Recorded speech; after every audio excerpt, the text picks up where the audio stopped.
Good evening dear students, I am Lakshmi Bloria और मैं पढ़ाने जा रही हूँ आपको साइंस के बहुत सारे ट्रिक्स सो दैट कि आप साइंस को बहुत इजीली लर्न कर सकें।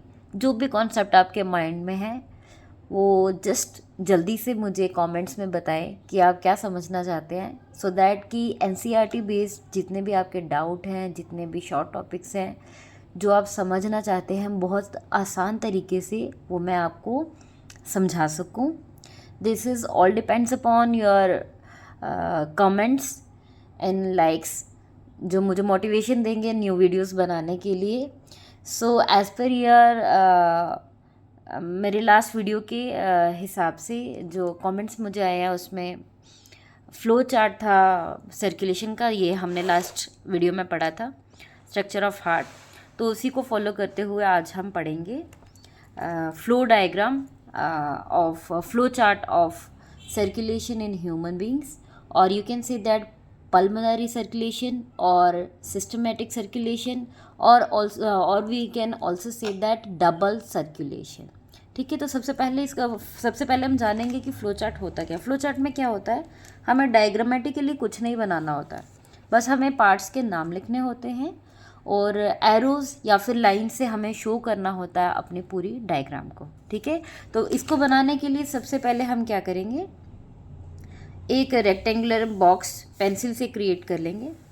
ठीक है, हमने ये बॉक्स बना लिया, आप देख सकते हैं। ठीक है, मैंने बिल्कुल लाइट बनाया है, तो इसको थोड़ा डार्क हम बाद में करेंगे। ठीक है, तो यहाँ पर हम जो है इसके कॉर्नर में पहले आप ये देखें कि इसको हम कैसे बनाएंगे। ठीक है, उसके बाद मैं आपको इसको समझाऊंगी कि ये हमने क्या बनाया। ठीक है, यही फ्लो चार्ट जो है कल हमने स्ट्रक्चर ऑफ हार्ट में डिस्क्राइब किया था, आज उसी की दोबारा से डिस्क्रिप्शन है लेकिन एक फ्लो चार्ट के मैनर में। ठीक है, तो अब ये सबको दिख रहा है। ठीक है, इसी के बीच में यहाँ हम एक बड़ी बॉक्स बना लेंगे यहाँ पे। ठीक है, अपर और लोअर कॉर्नर में, और ये जो बीच में लाइन्स है इसको मैं मिटा देती हूँ। ठीक है, तो जैसे कि आप देख सकते हैं मैंने बीच की लाइनें जो हैं मिटा दी हैं। ये हमारा फाइनल लुक रहेगा फ्लो चार्ट का।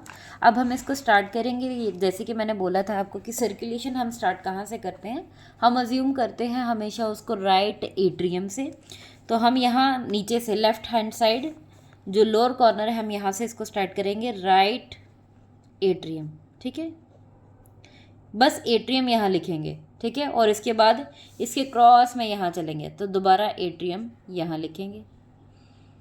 ठीक है, ये ट्रिक है इसको लर्न रखने की कि एट्रियम हमें कहाँ लिखना है। Atrium right side, right corner, right side lower corner आपको याद रखना है, वहाँ एट्रियम लिखना है। एट्रियम के बाद दूसरा एट्रियम यहाँ आएगा। अगर एट्रियम यहाँ नीचे है तो वेंट्रिकल ऊपर आएगा, वेंट्रिकल ऊपर आ जाएगा। ठीक है, और एक वेंट्रिकल अगर यहाँ है तो दूसरा वेंट्रिकल इसके डायगोनल में आएगा। तो यहाँ तक सबको क्लियर है। ठीक है, तो हम आगे बढ़ते हैं। हमने स्टार्ट किया था राइट एट्रियम से। ठीक है, राइट एट्रियम में हमारे पास कौन सा ब्लड रहता है, डीऑक्सीजनेटेड ब्लड।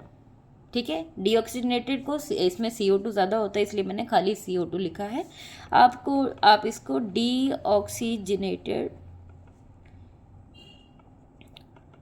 ब्लड भी लिख सकते हैं। ठीक है, डीऑक्सीजनेटेड ब्लड आप लिख सकते हैं। ठीक है, तो हमारे पास है डीऑक्सीजनेटेड ब्लड। ठीक है, इसके साथ ही हमारी ये स्ट्रेट लाइन है, स्ट्रेट लाइन पर हम यहाँ देंगे एरो। ठीक है, तो राइट एट्रियम से हमारा डीऑक्सीजनेटेड ब्लड जो है वो कहाँ जा रहा है, राइट एट्रियम से आप देखेंगे राइट एट्रियम से जाता था राइट वेंट्रिकल में, तो यही लिखेंगे, यहाँ वेंट्रिकल लिखा है, यहाँ राइट एट्रियम है तो यहाँ आएगा राइट वेंट्रिकल। ठीक है, यहाँ तक क्लियर है। राइट वेंट्रिकल हमारा सेकंड कॉर्नर बन गया, और यहाँ पर भी हमारे पास कौन सा ब्लड था, डीऑक्सीजनेटेड ब्लड।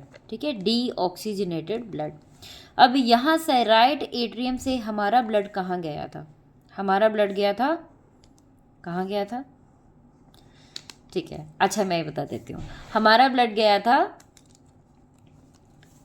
पल्मोनरी आर्टरी, नहीं लंग्स में, सॉरी। ठीक है, कहाँ गया था, लंग्स में। ठीक है, लंग्स में गया था और गया किसके थ्रू था, तब भी कौन सा ब्लड था हमारे पास, डीऑक्सीजनेटेड ब्लड था। और किसके थ्रू गया था, पल्मोनरी आर्टरी। तो हमारे यहाँ लंग्स में कौन लेके जाता था ब्लड, पल्मोनरी आर्टरी। ठीक है, लंग्स में लेके जाती थी और लंग्स में आपको पता है रेस्पिरेशन होगी तो हमारा ब्लड अब कौन सा ब्लड हो जाएगा, ऑक्सीजनेटेड। तो लंग्स के बाहर जो ब्लड निकलेगा वो कौन सा ब्लड होगा, ऑक्सीजनेटेड ब्लड होगा। ठीक है, ऑक्सीजनेटेड ब्लड अब किस साइड में आएगा, देखिए फ्रॉम लंग्स। ठीक है, कौन लाता था, पल्मोनरी वेन लाती थी और कहाँ लगती थी, लेफ्ट एट्रियम में। ठीक है, तो यहाँ पर ही ये हमारा एट्रियम है, तो यहाँ कौन सा, अगर यहाँ पर राइट है, ठीक है, तो कब याद रहेगा, अगर इस साइड राइट है तो उस तरफ लेफ्ट आएगा।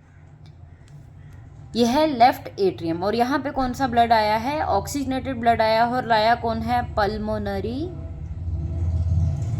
सॉरी बाहर बहुत आवाज़ है, पल्मोनरी वेन। ठीक है, पल्मोनरी वेन कौन सा ब्लड लाई है, ऑक्सीजनेटेड ब्लड लाई और लाई है लेफ्ट एट्रियम में। ठीक है, और उसके बाद ये ब्लड कहाँ चला गया, हमारे लेफ्ट वेंट्रिकल में। ठीक है, लेफ्ट वेंट्रिकल से ब्लड कहाँ में जाता है, कौन सी वेसल में जाता है, aorta, that's a big vessel.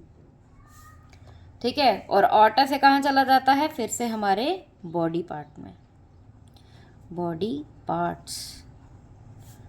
और बॉडी पार्ट से जब ऑर्टा में जाता है तब भी ये कौन सा ब्लड होता है, ऑक्सीजनेटेड ब्लड होता है, ऑक्सीजनेटेड ब्लड होता है। और बॉडी पार्ट से फिर से आर्टरीज जाती हैं कैपिलरीज के थ्रू, कैपिलरीज में डिफ्यूजन होता है और दोबारा से हमारे ब्लड में कार्बन डाइऑक्साइड आ जाती है और हमारा ब्लड दोबारा से डीऑक्सीजनेटेड बन जाता है। और दोबारा से वैसे ही साइकिल चल पड़ता है, right atrium to right ventricle, through pulmonary artery it goes to lungs, और उसके बाद फिर ये जाएगा पल्मोनरी वेन से लेफ्ट एट्रियम में, एंड आफ्टर लेफ्ट एट्रियम वो जाएगा लेफ्ट वेंट्रिकल में। उसके बाद एंटर होगा ऑक्सीजनेटेड ब्लड हमारा ऑर्टा में, और ऑर्टा से ही सप्लाई होता है सभी बॉडी पार्ट्स को, और बॉडी पार्ट से दोबारा से ये साइकिल चलता जाएगा। ठीक है, तो इसको आप बोल सकते हैं, इस डायग्राम को हम क्या बोलते हैं, इसको हम बोलते हैं flow chart of circulation in human beings. ठीक है, और बच्चे क्योंकि एक कंप्लीट साइकिल में, ठीक है, एक और बात है जो कभी कभी आपको पूछा जाता है कि इसको जो ह्यूमन सर्कुलेशन होती है इसी को हम डबल सर्कुलेशन भी कहते हैं, और ऐसा क्यों कहते हैं, तो ऐसा इसलिए कहते हैं क्योंकि एक कंप्लीट साइकिल आप देख सकते हैं कि बॉडी पार्ट्स में दोबारा आने तक ये left atrium, ventricle, right atrium और वेंट्रिकल, लेफ्ट एट्रियम और लेफ्ट वेंट्रिकल, तो मतलब दोबारा से बॉडी पार्ट्स पहुंचने तक ये हार्ट में 2 बार एंटर होता है। एक बार ये डीऑक्सीजनेटेड होता है, फिर लंग्स में जाके ऑक्सीजनेट होके दोबारा हार्ट में एंटर होता है, उसके बाद दोबारा बॉडी पार्ट्स। तो एक कंप्लीट साइकिल के लिए हार्ट में ब्लड 2 बार एंटर होता है। ठीक है, for 1 complete cycle blood enters twice in heart, इसलिए हम इसको डबल सर्कुलेशन कहते हैं। ठीक है, तो प्लीज़ आप मुझे बताएं कमेंट्स में कि आज का वीडियो आपको कैसा लगा, और मैं बहुत एक्साइटेड हूँ ये जानने के लिए कि आप मुझसे और नया क्या पढ़ना चाहते हैं। अगर आपको मेरी वीडियो इजी लगी है समझने में, मेरा पढ़ाने का ढंग अच्छा लगा है, तो प्लीज़ लाइक करें, शेयर करें एंड सब्सक्राइब करें। Thank you.